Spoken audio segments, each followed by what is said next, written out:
Yo, listen, I don't care what anybody says. If I have the chance, I'm going back to Africa.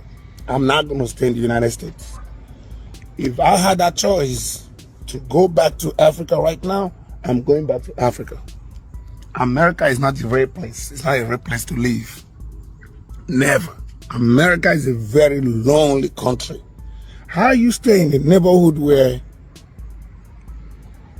you don't even see your neighbors? 1 week, 2 weeks, 3 weeks. You go to work, you come back. They go to work, they come back. Your kids don't see their kids. Your children don't see their children. Everybody just be going in and out, in and out. And nobody speak to nobody in America.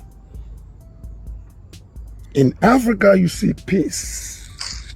You see children playing. You see kids playing around. You see families. You see children going from house to house to house to study. Study the Bible, study books, reading together, solving mathematics, doing homework together. In Africa, you see peace everywhere. If not for the constant lights, electricity, if not for the security,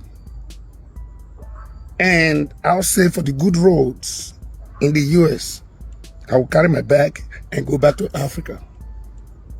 America is very, very lonely. Very, very lonely. Not a place to live at all. You cannot. Everybody just looking at everybody like a suspect. Nobody want to talk to nobody. Everybody's scared of everybody.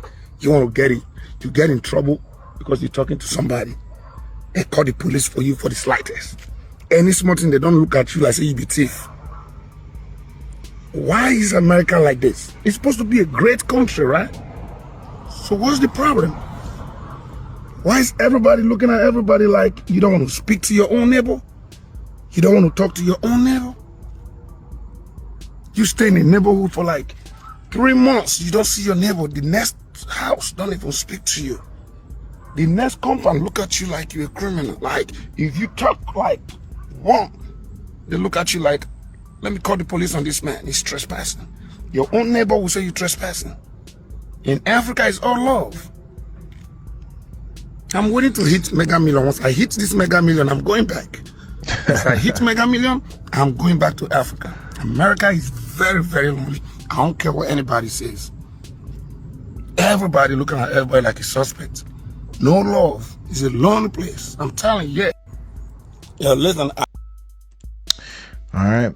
And that's the video. And man, I gotta say, bro, you cooked. You cooked, because you are absolutely 100% correct. I can attest to this myself, just being a kid that grew up in the 90s. And, as a kid in the 90s, you grew up and you rode your bike to all your neighbors' houses and knocked on their doors and asked, could my friend come outside so we can play basketball, or we can go fishing, or we can go do this? Everything was so outdoors. Everything was so hands-on.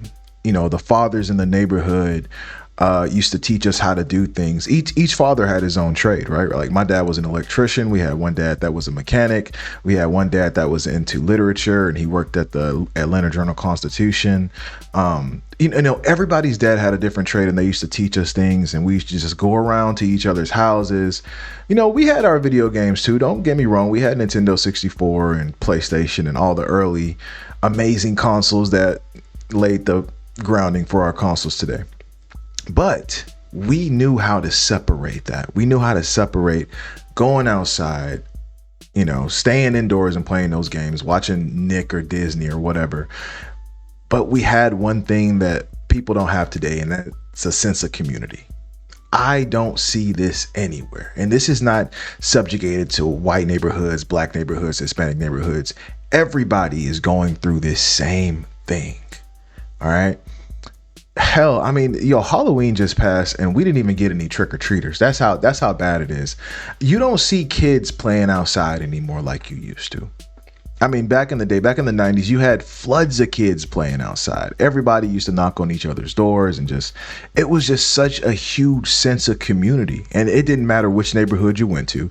Every neighborhood was the same. Everybody loved everybody. Everybody talked to everybody. Everybody was cool with everybody. It was, it was like he said, it's all good, right? There was no trespassing on your neighbor's property. He's absolutely correct. We just had the video where the guy, the private property guy, where he got famous for telling this black kid he was trespassing because he was fishing on a lake in a neighborhood or something. And, stuff like this, even though it probably did happen sometimes, in the 90s, it was more lax. I feel like even down to discrimination was a little bit more lax. Maybe just because we didn't hear about it as much because of social media. But from our perspective, it didn't happen as much. You didn't see it as much. People were just cool, calm, and collective. Things were so relaxed. Everybody was together. It was an actual community. And now it's not.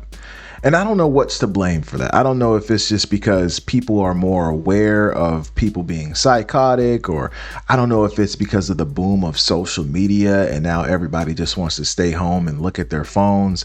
I don't know if it's because people have just gotten more racist now. I don't know what it is.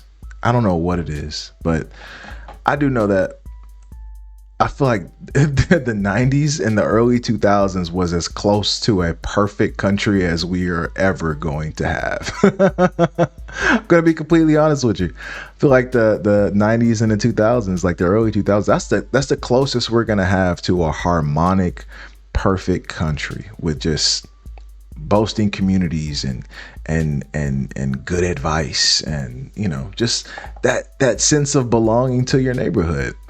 And that's not there anymore. One big thing I think took a hold of that was consumerism. And I know you guys are tired of me talking about consumerism, but it's one of the leading causes of people being depressed. I'm not going to lie. Look, your lack of money is going to cause you to act differently in any situation you're in. I don't care how proud you are. Look, if you have nothing to your name, you're not going to be as inclined to say hello to your neighbor. You're not going to be as inclined to pick up the phone and call your brother and see how he's doing. It creates this manic panic, if that makes sense. It creates this manic panic among society to where people are so concerned with where their next dollar is coming from. They're not concerned with how their neighbors feeling or how their mom did. I hear older people saying nowadays, hey, my kids don't even call me. When I hear stuff like that, that breaks my heart. But then I start thinking of like, hey, their kids are probably living such fast paced lives in this rat race that we call 2025. They're experiencing such economic hardship that they can't call them. They don't want to. They're in a bad headspace, and everybody knows if you're in a bad headspace, it's probably not the right time to call somebody. It's probably not the right time to talk to them. But that's totally understandable. And I think it's just a revolving door that has to do with consumerism, has to do with living beyond your means, the living conditions. Us as Americans, we like to outdo our neighbors. We like to, like I said, keep up with the Joneses, in quotes, right? I think that's one thing that causes the economy to just eat you alive. The economy just doesn't get better, does it? We've been talking about this since the 80s, since the 90s, since the 2000s. The economy is the economy. It's not going to get better. The average wages are not going up by much, but the cost of living is skyrocketing beyond all belief. And I think this is causing people to become depressed. I think this is causing the average American to be so stressed out, they don't even care to speak to their neighbor. They don't even know if they're going to be living in that house. They're probably facing foreclosure and don't even know it. I think that has a lot to do with it. I think social media also has a lot to do with it because people are so into their phones. People are so into what's going on across the world. People are so into the propaganda that the algorithm is feeding you every single day that they don't, quote unquote, touch grass enough. And when you touch grass, you end up speaking to people. And when you end up speaking to people, you become friends. And when you become friends, you form a community. And that doesn't happen. That doesn't happen at all. I mean, I've been living in this neighborhood in Atlanta, which is a very quiet neighborhood with a lot of elderly people. But I've been living in this neighborhood for about 3 years. And I've only spoken to one neighbor. You may see the occasional hello when you drive by, but only one neighbor has ever spoken to me, a 92-year-old man that lives next door, right? That was in World War II. And no, everybody else just kind of looks and goes. And no, I don't think it's about race or anything like that. I think people just don't give a damn anymore. I think the morale of the average American is so low right now that people just don't care. And I think people should fight against it. I think people should fight against it. I think the people that are in my age bracket needs to teach the younger generation that communities need to be formed, bonds need to be made. This is how we progress as a people. We don't progress by ignoring each other. We progress by talking to each other. We progress by coming over for potlucks and all type of good family neighborhood fun stuff. All right. So I hope this reached somebody, and I hope somebody feels the same way I feel about this. As always, if you like what you see, make sure you like, comment, and subscribe to the channel, and I'll check y'all next time. Peace.